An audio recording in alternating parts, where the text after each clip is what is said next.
Welcome back to my channel, sports fans. Okay, let's get into this one right here. Yep, the Super Bowl will be great. We talked about this last night. Woo! It was good playoffs. The Eagles won, beating Washington, and of course, Kansas City won, beating Buffalo. Wow. And look, folks,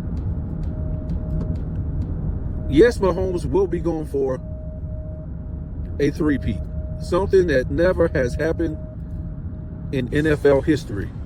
Now, if I'm not mistaken, I got to go back and check, because I got to get all my notes together, on the Mahomes versus Brady debate, and it's going to be pretty good, folks. It's going to be pretty good because I got some good notes. Remember, the notes that the media will give you will always be trash. And listen, I seen something on ESPN on my news feed. I didn't click on it. I really don't like to promote ESPN and Fox. Like, who is this? Dreamers Pro. Dreamers Pro working for ESPN and Fox. This is what I told you guys. This is what I told you. The guy couldn't prove me wrong when I said these things. That he worked for ESPN, Fox, Disney. All he tried to do was make a mockery out of it, right? He was going on his little rants about, people hating on him. And then he said, oh, there's even a guy out there that says, I work for ESPN, Fox, and Disney. He goes on, oh, man, ain't that the foolish thing you ever heard, something like that? And where's my Bugatti if I work for ESPN and Fox, Disney? And I'm like, well, duh. You don't have to be getting $1 million from ESPN, Disney, and Fox. Of course, they can't afford great talent, but whatever they will pay you a year, excuse me, is still money. Whatever Clutch is paying Johnny Arnett is still money. It don't matter if you was on the payroll for $20,000 a year. It's $20,000 a year. And if ESPN, Fox Sports viewership went up, especially on YouTube, they would know, and you probably be getting some kind of kickback, right? So it doesn't matter if they don't pay you $1 million or $100,000. Even if they would pay you $50,000, $25,000, it's still money. And like I told you guys, eventually these guys expose who they are because they just can't help it. That's just their nature. That's just how they roll. And they won't tell you at first, but eventually they will let the cat out of the bag and give you signs that they work in the media. And that's fine, with the sports media, and that's fine. I don't have a problem with that. I'm not hating. YouTube is open to everybody.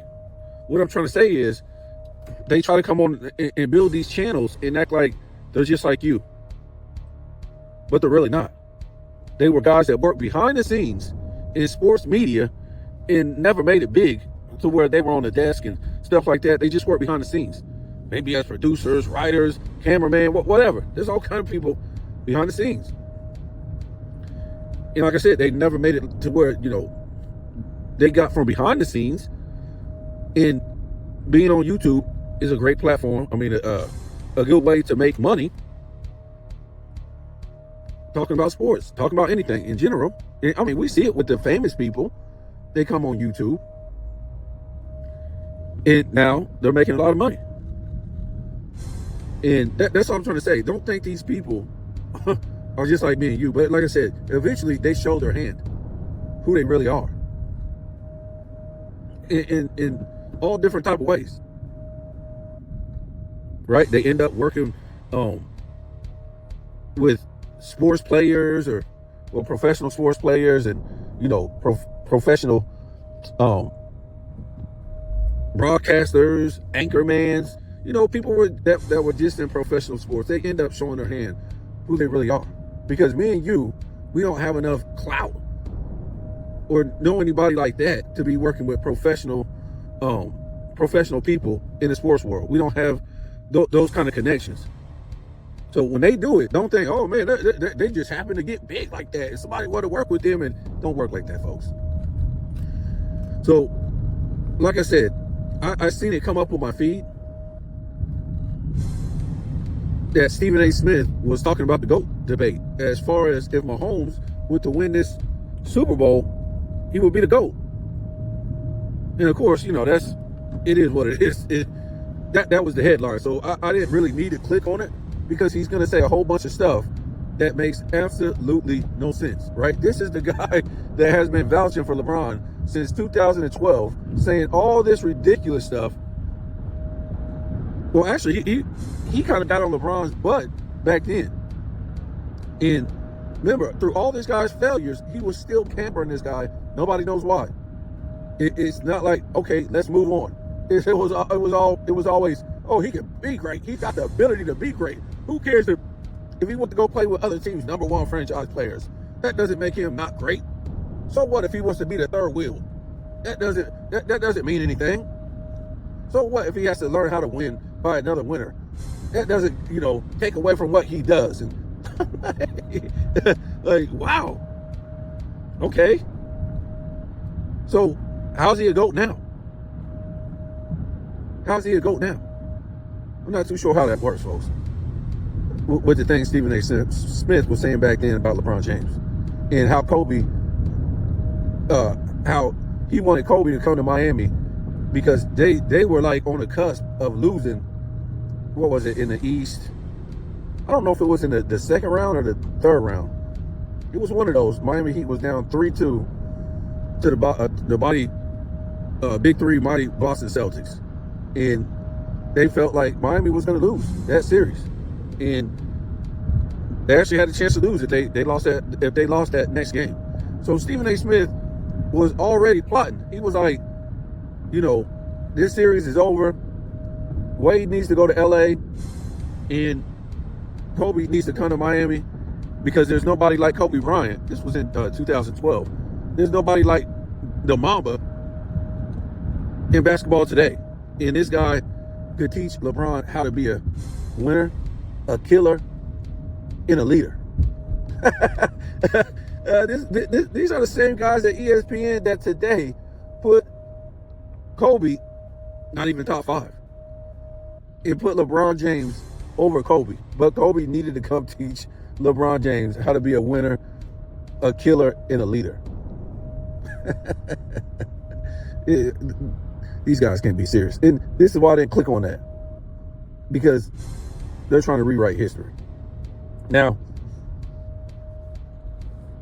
even though I knew he was going to say some dumb stuff, I was tempted to click on it, but I said, no, man, I can't click on this, man. It's going to, you know, take my brain into a tailspin, right? And it's really not worth it until, you know, Mahomes actually wins. It's not really worth it. So, not only will Mahomes be going for a three-peat, but he will have to beat Jaylen Hurts twice. Wow. You know, this is kind of like, mark my words. And, you know, people like to steal my stuff, man. And they like to steal my stuff, the big boys, because they know they won't get in trouble. They know my channel is smaller. So this will be like, yeah, we're gonna have to put this on we're gonna have to record over it and then bring it back to you. Right? We're gonna have to keep this one. So this will be like Michael Jordan beating Karl Malone 2 times to win that three-peat. Beating Karl Malone back-to-back times. And Michael Jordan going on to win a three-peat.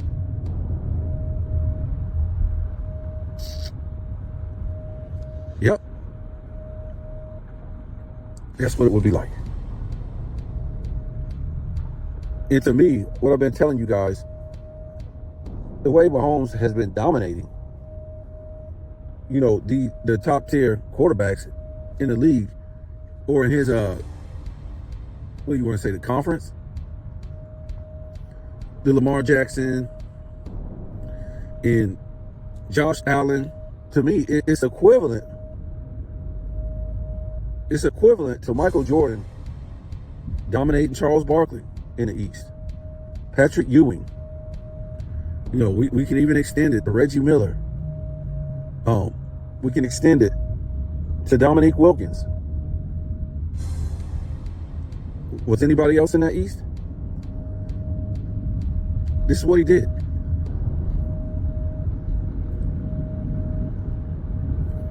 And then he actually dominated the West by not losing in the finals. Although we do know that Mahomes did lose already to the NFC. But this ain't a Michael Jordan Mahomes GOAT debate. It's a Brady Mahomes debate. So that's all I'm going to say on this. For the Bills fans, I don't know really what to say to you guys. I don't know how better you could actually get. I don't. I don't know actually how better you can get as a team, or how better Josh Allen can get as a quarterback. How better do you get? Every time you've come to this point, you've always had a great team. So I just don't know how better you can get, because will we consider this Kansas City team better than last year, or the year before, or the year before, or the year before, or the year before? I'm not sure. Kansas City now has some great teams. So I don't know. This ain't one of their better teams. To me, it ain't. This was one of their teams where they were, you know, just holding on for their life. Even though I think they only lost like 2 games during the season. One was due to them sitting out their starters, but this team still beat you. You basically got to give up all hope. I'm not trying to be mean. And I'm gonna tell you something right here. I was once a Bills fan. See you later. I watched this team lose 4 Super Bowls. 4 Super Bowls. And I think, what was like 4 in a row, right?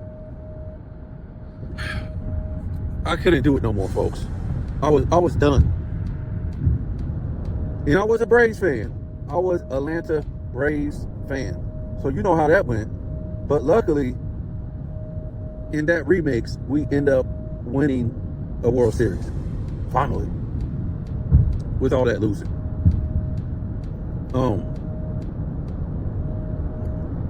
So I stopped being a Buffalo Bills fan after what happened. After them losing all those Super Bowls, I was finished. Because to me, those teams that they had with Jim Kelly,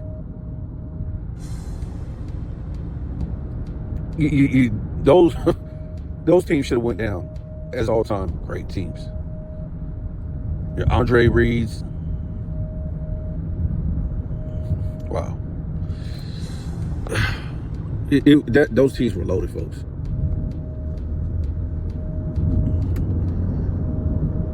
So, as a Buffalo Bill fan, I don't know where you go from here.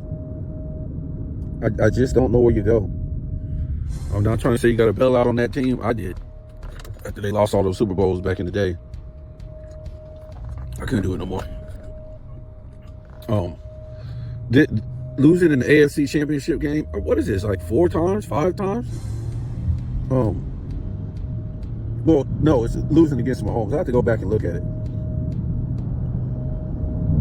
I don't think they lost all of them to Mahomes in the AFC Championship game. I think it was the round before that they had lost to them.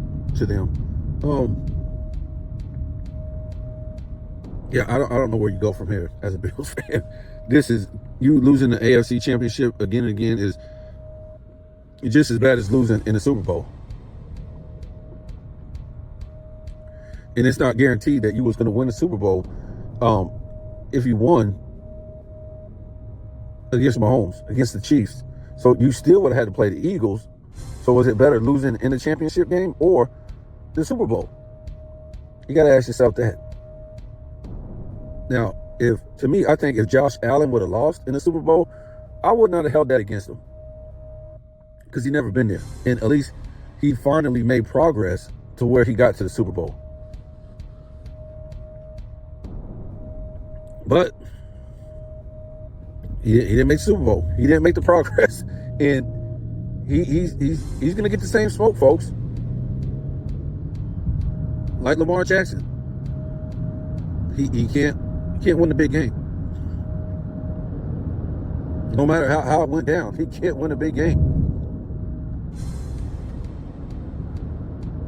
Ain't it just a coincidence that the tight end dropped that pass on the goal line for the Ravens, and then the wide receiver dropped the pass on 4th down, that last play for Buffalo? Now, he didn't drop it like the tight end, but it was it was in this guy's hands. You know, this Hail Mary, desperation, it was literally in the guy's hands. And what's so crazy was the defenders, they didn't even know where the hell the ball was. So as he was trying to catch the ball, if you look, the defenders didn't even know where the ball was. Nobody was stopping him from catching that ball. And he had it right there in his arms. And he didn't make the catch.